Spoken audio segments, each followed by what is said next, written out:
యూపీలో దారుణం జరిగింది. ఒక ముస్లిం మైనర్ అమ్మాయిని ప్రేమించాడని చెప్పి హిందూ దళిత అబ్బాయి పైన చాలా దారుణంగా ఆ కుటుంబం కొట్టి ఆ అమ్మాయిని తీసుకెళ్లి ఆ అమ్మాయిని స్వయంగా తమ కుటుంబమే హతమార్చుకొని పాతి పెట్టేసింది. ఈ ఘటన యూపీలో చోటు చేసుకుంది. సో బాగపత్ జిల్లాలోని పాల్డా గ్రామంలో ఈ ఘటన చోటు చేసుకుంది. ఇక్కడ కనిపిస్తున్నటువంటి ఫోటోలో కనిపించేటువంటి అబ్బాయి పేరు సాగర్. అక్కడ లెఫ్ట్ సైడ్లో మీకు బ్లర్లో కనిపిస్తున్నటువంటి అమ్మాయి పేరు సోనియా. సో ఆ సానియా అండ్ సాగర్ ఇద్దరు కూడా మైనర్లే. ఇద్దరు సేమ్ దాదాపుగా ఇద్దరు ఒకే వయసు కలవారు. సో 17 ఏళ్ల వయసు ఇద్దరికి కూడా. అయితే సాగర్ హిమాచల్ ప్రదేశ్లోని ఒక ఇటుక బట్టిలో పనిచేస్తూ ఉన్నాడు. సో ఇక్కడ గ్రామంలో ఉన్నప్పటి నుంచి ఇద్దరి మధ్య కొంత స్నేహం, ఆ తర్వాత ప్రేమ ఇద్దరి మధ్య కొనసాగింది.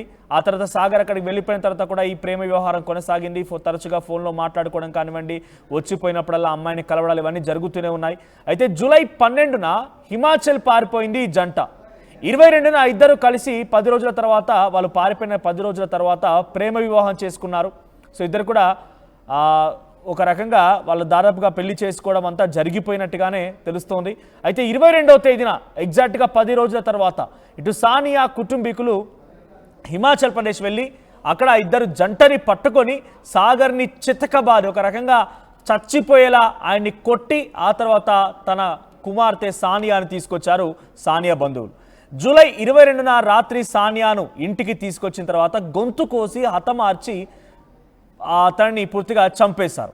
ఆ తర్వాత ఏం జరిగిందని చుట్టూ స్థానికులంతా కూడా ఆశ్చర్య వ్యక్తం చేస్తున్న నేపథ్యంలో ఇదంతా కూడా క్షయ వ్యాధి, తనకు వ్యాధి వచ్చింది, ఆ వ్యాధి కారణంగానే ఆమె చనిపోయింది అని చెప్పి తనని శ్మశాన వాటికలో పూడ్చిపెట్టేశారు. అయితే సాగర్ కుటుంబం ఫిర్యాదు అందించింది. సాగర్ని కొట్టడం, సానియాని తీసుకురావడం ఇవన్నీ గమనించి అక్కడ సానియా చనిపోయింది కేవలం ఒక సాధారణమైన మరణం కాదు, ఇది పక్కగా హత్యగా భావించిన సాగర్ కుటుంబం అటు సానియా కుటుంబీకుల పైన ఫిర్యాదు అందించారు. దీంతో పోలీసులు రంగప్రవేశం చేసి అసలు విషయాన్ని బట్టబయలు చేశారు. మృతదేహాన్ని వెలికితీసి తిరిగి పోస్ట్ మార్టం నిర్వహిస్తే తను చనిపోయింది సామాన్యమైనటువంటి వ్యాధితో కాదు, పక్కా హతమార్చారని చెప్పి నిర్ధారించుకున్న పోలీసులు సానియాను చంపినటువంటి 6 పైన కేసు నమోదు చేశారు, అరెస్ట్ చేశారు.